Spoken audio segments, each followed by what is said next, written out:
بسم اللہ الرحمن الرحیم۔ محترم ناظرین السلام علیکم۔ فرعون اور اس کی خادمہ حضور اکرم صلی اللہ تعالیٰ علیہ وسلم شب معراج میں بیت المقدس کی طرف جاتے ہوئے مصر کے قریب ایک مقام سے گزرے تو انہیں نہایت ہی اعلیٰ اور زبردست خوشبو آنے لگی۔ آپ صلی اللہ تعالیٰ علیہ وسلم نے حضرت جبرائیل علیہ السلام سے پوچھا کہ یہ خوشبو کیسی ہے؟ جواب ملا کہ فرعون کی بیٹی کی باندی مشاطہ اور اس کی اولاد کی قبر سے آ رہی ہے۔ پھر حضرت جبرائیل علیہ السلام نے اس کا قصہ بیان کیا۔ مشاطہ فرعون کی بیٹی کی خادمہ تھی اور وہ خفیفہ طور پر اسلام لا چکی تھی۔ ایک دن فرعون کی لڑکی کو کنگھی کرتے ہوئے اس کے ہاتھ سے اتفاقاً کنگھی گر پڑی۔ وہ اٹھانے لگی تو اس کی زبان سے بے ساختہ بسم اللہ الرحمن الرحیم نکل گیا۔ اس پر شہزادی نے کہا کہ تو نے آج عجیب کلمہ بولا، رب تو میرے باپ فرعون ہی ہے، تو پھر تم نے یہ کس کا نام لیا ہے؟ اس نے جواب دیا، فرعون رب نہیں بلکہ رب وہ اللہ ہے جو مجھے اور تجھے اور خود فرعون کو روزی دیتا ہے۔ شہزادی نے کہا، اچھا تو میرے باپ کے سوا کسی اور کو اپنا رب مانتی ہے؟ اس نے جواب دیا، ہاں میرا اور تیرے باپ سب کا رب اللہ تعالیٰ ہی ہے۔ شہزادی نے اپنے باپ سے کہلوایا۔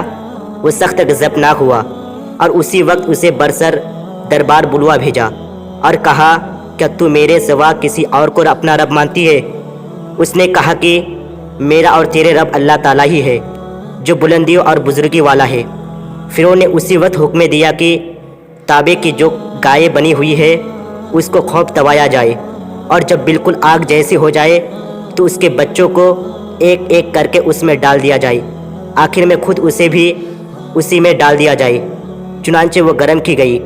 جب آگ جیسی ہو گئی تو حکم دیا کہ اس کے بچے کو ایک ایک کر کے اس میں ڈالنا شروع کرو۔ اس نے کہا، بادشاہ ایک درخواست میری منظور کر، وہ یہ ہے کہ میری اور میرے ان بچوں کی ہڈیاں ایک ہی جگہ میں ڈال دینا۔ اس نے کہا، اچھا تیرے کچھ حقوق ہماری ذمے ہیں اس لیے منظور ہے۔ اس کی دونوں بچیاں اس کی آنکھوں کے سامنے اس میں ڈال دیے گئے اور وہ فوراً جل کر راکھ ہو گئے۔ پھر سب سے چھوٹی کی باری آئی جو ماں کی چھاتی سے لگا ہوا دودھ پی رہا تھا۔ فرعون کے سپاہیوں نے اسے گھسیٹا تو اس نیک بندی کی آنکھوں تلے اندھیرا چھا گیا۔